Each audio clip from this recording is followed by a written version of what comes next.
Screening খুব উত্তেজিত।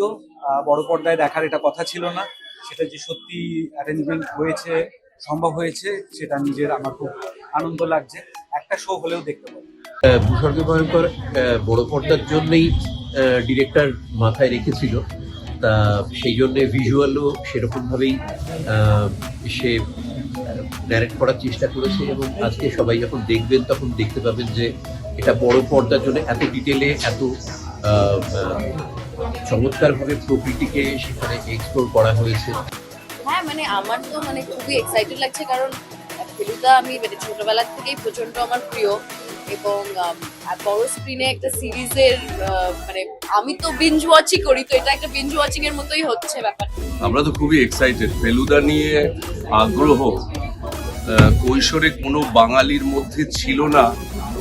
আমার তো মনে হয় নারী পুরুষ নির্বিশেষে ফেলুদা নিয়ে আগ্রহ সবার মধ্যে আছে। খুব ভালো লাগছে। অ্যাকচুয়ালি আমি আগের সিজনটাও দেখেছিলাম, আমার ভীষণ ভালো লেগেছে। আমি ভেরি শিওর এই সিজনটাও খুব ভালো হবে।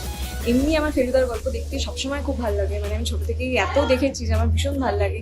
তারপর আবার টোটা রায়চৌধুরী রয়েছেন, যিনি আমার ভীষণ ফেভারিট আর কি। I really admire him.